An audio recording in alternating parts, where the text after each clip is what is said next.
তারা সুন্দর হওয়ার জন্য অনেকে অনেক কিছু ব্যবহার করে।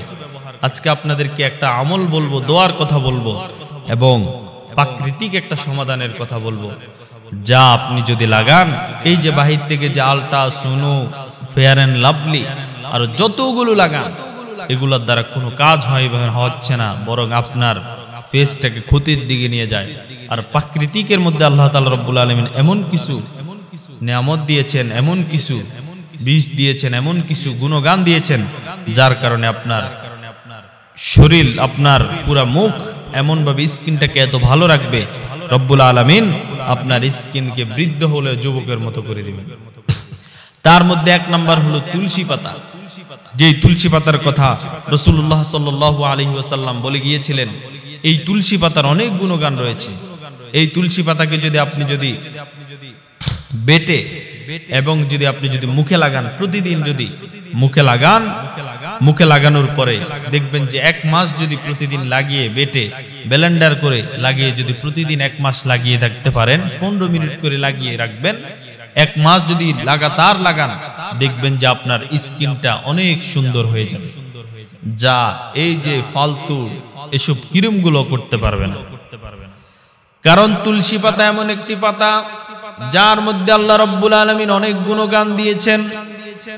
1 নম্বরে যেই গুণগানটা সবচাইতে বিখ্যাত, ওই গুণগানটা হলো যে যখন মানুষের কাশ হয়, যখন তুলসী পাতা গুলে যদি আপনি একটু খাইতে পারেন, সাথে সাথে আপনার কাশ নিমিষেই শেষ হয়ে যাবে। এবং দেখবেন যে হিন্দুরা এই তুলসী পাতাকে পর্যন্ত সিজদা করে তাদের বাড়িতে রেখে, তুলসী পাতার গুণগানের কারণে তারে ওরা সম্মান করে, সিজদা করে। এই তুলসী পাতা, সেই যে সিজদা করে তুলসী পাতা দিয়ে তারা সিজদা করে, আপনি যদি এই তুলসী পাতারে ব্লেন্ডার করে যদি খাইতে পারেন, আর একটা উপকার হবে যে আপনার যদি হাঁপানি অথবা শ্বাসকষ্টের মতো যদি রোগগুলো থাকে, এগুলো দূর হয়ে যাবে।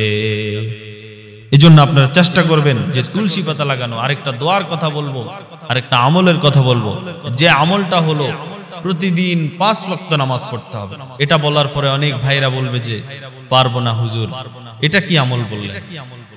কারণ রাসূলুল্লাহ বলেছেন, কোন বান্দা যদি 5 ওয়াক্ত নামাজ পড়ে, আল্লাহ রাব্বুল আলামিন অটোমেটিকলি তার চেহারায় নূর দিয়ে দেয়।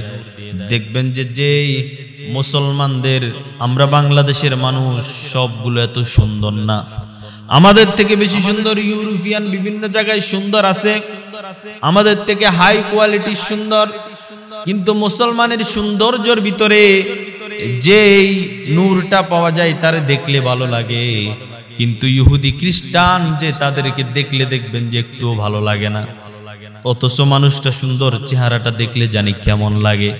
এজন্য বলতেছি যে সব সময় যদি 5 ওয়াক্ত নামাজ পড়েন, আল্লাহ রাব্বুল আলামিন আপনার কলবের মধ্যে নূর দান করবেন। আর কলবের মধ্যে নূর থাকলে আপনার ভিতরেও নূর সৃষ্টি হবে, এবং ভিতরে নূর সৃষ্টি হলে আপনার চেহারার মধ্যে নূর ভাসমান হবে, আপনাকে দেখতে ভালো লাগবে। 2 নাম্বার যে আমলটি করবেন সেটা হলো সব সময় আল্লাহর গুণবাচক নামের জিকির করবেন। যেই গুণবাচক নামের জিকির হলো ইয়া খালিকু, ইয়া জামালুন, ইয়া আল্লাহ, এগুলো যদি জিকির করতে পারেন, দেখবেন যে আল্লাহ তাআলা রব্বুল আলামিন আপনার এই আমলের কারণে আল্লাহ রব্বুল আলামিন আপনাকে এই সওয়াব দান করবেন। আল্লাহ রব্বুল আলামিন আমাদেরকে আমলগুলো করার